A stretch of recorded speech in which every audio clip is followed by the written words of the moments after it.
Madrid fans, पहले La Liga, उसके बाद चैंपियंस लीग।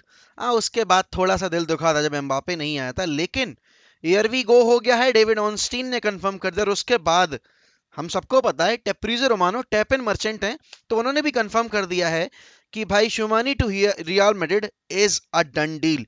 2027 तक इनका कॉन्ट्रैक्ट रहेगा। अब उसके बाद एक ईयर का एक्सटेंशन होगा या जो भी होगा वो अभी डिस्क्लोज नहीं हुआ है। एड ऑन्स मिलाकर 105 मिलियन यूरोस की डील फाइनलाइज हुई है, ऐसा निकल कर आया है।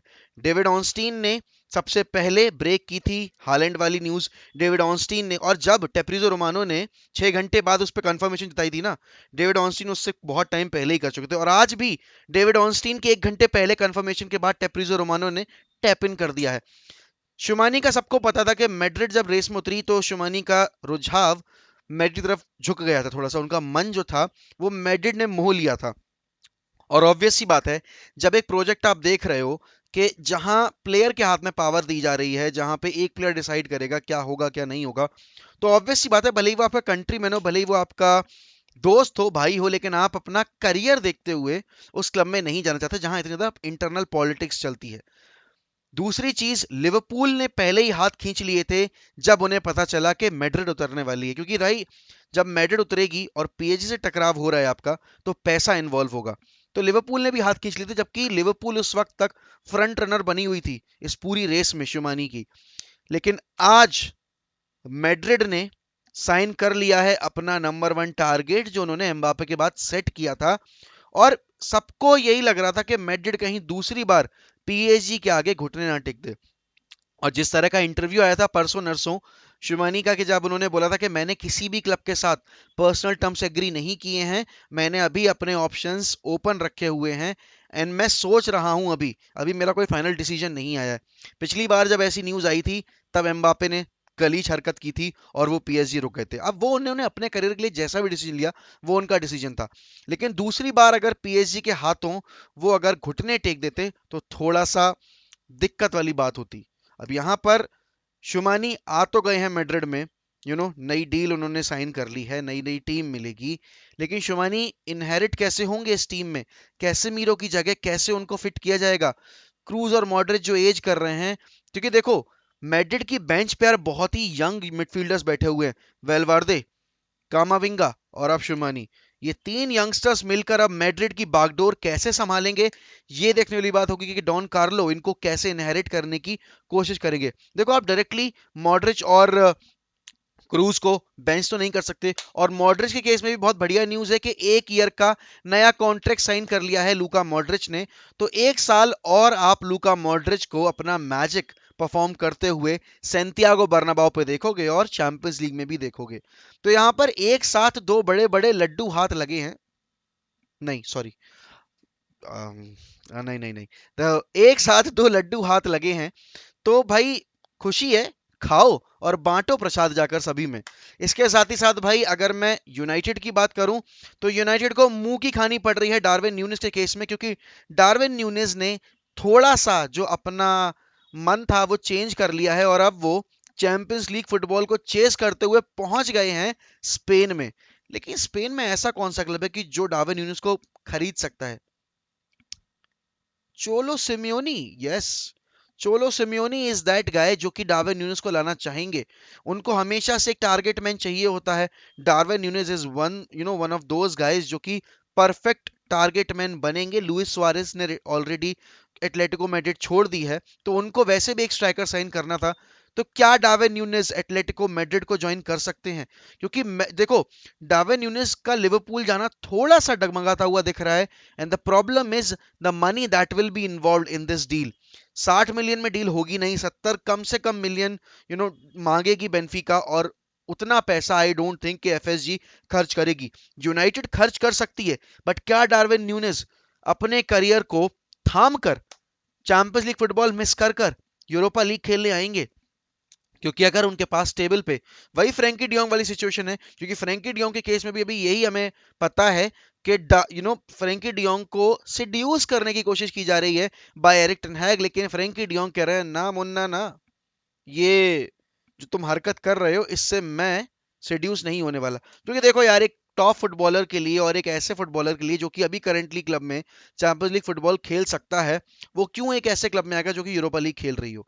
बट इसी के साथ साथ अगर टेबल पे ऑफर नहीं होंगे, और बात ये कही जा रही है कि सिटी चाहती है फ्रेंकी डियोंग को लाना, लेकिन वो उस प्राइस अमाउंट पे नहीं लाना चाहते जिस पर बार्सिलोना बेचना चाहती है। पीएसजी का भी सेम सिनेरियो, लेकिन अगर पीएसजी अपने हरकत पर आ गई क्योंकि उन्होंने शिवानी पे मिस कर दिया, तो ऑब्वियस सी बात है वो जा सकते हैं फ्रेंकी डियोंग के लिए। लेकिन क्या फ्रेंकी डियोंग के करियर के लिए पीएसजी जाना एक अपर ग्राफ होगा, या फिर वो एक तरीके से वही गलती होगी जो नेमार ने की थी अपने करियर में।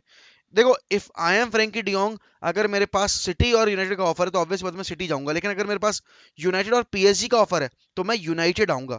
The problem you see here is के PSG is not a football club. It's just you know a group of players that been put together to play football. और वहां पर जब एक अभी तो उनका मैनेजर भी कंफर्म नहीं हुआ है, देखते हैं कौन सा मैनेजर आता है। और बार्सिलोना को जल्दी होगी ऑब्वियसली फ्रेंकी डियोंग को सेल करने की, क्योंकि उन्हें और प्लेयर्स भी साइन करने हैं, जैसे एंगल डी मारिया है।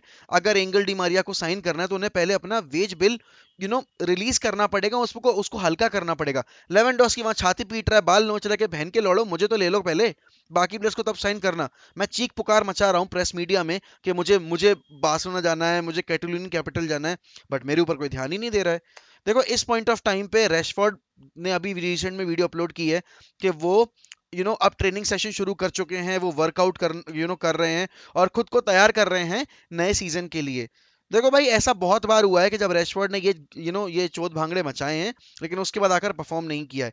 सबसे अच्छा एग्जांपल है लास्ट सीजन का। लास्ट सीजन जब रैशफोर्ड सर्जरी के बाद वापस आए थे, सबको ये लग रहा था कि भाई रोनाल्डो और रैशफोर्ड एक टीम में कत्लेआम हो जाएगा भाई फील्ड पे, आग मूद देंगे ये दोनों। लेकिन आग तो केवल एक ही मूद रहा था, और जब वो आग मूद के जो आग लग रही थी उसमें पानी डाल रहे थे हमारे मार्कस रेशफोर्ड भैया। तो मार्कस रेशफोर्ड से मेरी तहे दिल से गुजारिश है कि ये सोशल मीडिया पे स्टंटबाजी बाद में कर लेना, अभी पहले ध्यान से डेवलप कर लो खुद को नए वाले सीजन के लिए, क्योंकि Erik ten Hag is a no nonsense defender. तुम ये गलीच हरकतें करोगे कि तुमने सैमुअल लकस से रिलीज करवा दिया प्रेस में कि ऐसी दिक्कत है वैसी दिक्कत है, और तुम एक टाइम पे क्लब छोड़ने के बारे में सोच रहे थे, अब नया मैनेजर आ गया है, तुम उसको इंप्रेस करने की कोशिश करो। इंप्रेस करना है तो सबको करो, और इंप्रेस एक दो मैच में नहीं, थ्रू आउट द सीजन करो। तब माना जाएगा कि तुम हाँ वाकई में रिस्पॉन्सिबिलिटी लेने को तैयार हो, और तुम वाकई में इस क्लब के बारे में केयर करते हो। लंबे लंबे पैराग्राफ लिख देना, ठीक है ना, और पता नहीं कैसे इतने सारे मुरल्स बन गए हैं मैनचेस्टर में रैशफोर्ड के। हाँ ठीक है, तुमने सोशल वर्क किया है, लेकिन फुटबॉलिंग पिच पे तो तुमने हग्गा मचाया है, और उस हग्गे को बिना साफ किए हुए तुम छोड़ के चले गए। बेचारा हैरी मैग्वायर को हमने इतना गरियाया है, लेकिन तुम्हें नहीं गरिया पाते, ना मैकटॉमने को गरिया पाते। क्यों?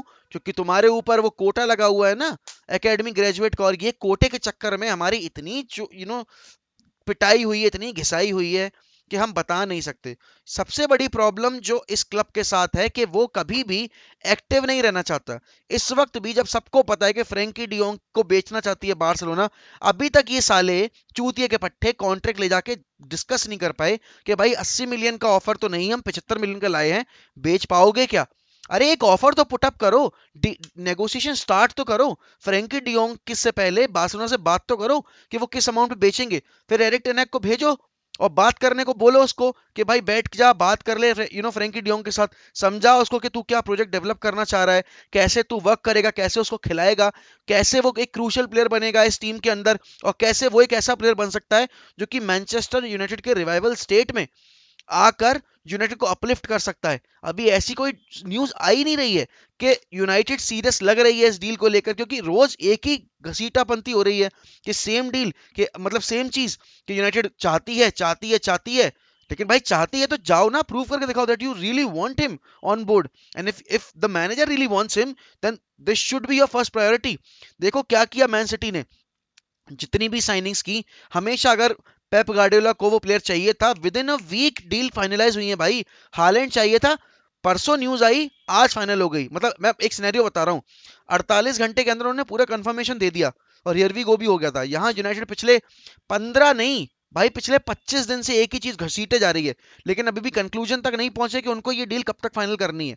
तो भाई कमेंट्स में जरूर बताइए भाई कि आपको ये शुमानी वाली डील से क्या एक्सपेक्टेशंस हैं, लूका मॉड्रिच की कॉन्ट्रैक्ट एक्सटेंशन पे आपका क्या रिएक्शन है, और क्या मार्कस रैशफोर्ड वाकई में इस सीजन दिल जीत पाएंगे ना सिर्फ एरिक टेनहैग का बल्कि यूनाइटेड फैन बेस का, जो कि उनसे बहुत ज्यादा खफा है, specially non UK fan base, मेरे जैसे लोग, ठीक है ना। उसके साथ ही साथ क्या डार्विन न्यूनेज यूनाइटेड को डिच कर कर एटलेटिको मैड्रिड जा रहे हैं, वो उनके करियर के लिए सही है, या फिर यूनाइटेड को अभी भी पुश करते रहना चाहिए डार्विन न्यूनेज के लिए? तो भाई अगर आप इस चैनल पे नए हैं तो इस वीडियो को लाइक करके चैनल को सब्सक्राइब करना मत भूलिएगा, बेल आइकन दबाना मत भूलिएगा, क्योंकि आई थिंक आप लोगों के पास नोटिफिकेशंस नहीं जा रहे हैं, इसीलिए वीडियोस पे व्यूज थोड़े ड्रॉप हुए हैं। तो भाई do not forget to subscribe, क्योंकि इस महीने का टारगेट हमारा है 26,000, क्योंकि 3,000 लेके चल रहा हूं मैं, हम जोड़ सकते हैं। तो भाई सब्सक्राइब करना मत भूलिएगा, सपोर्ट करना मत भूलिएगा। Till then goodbye, take care.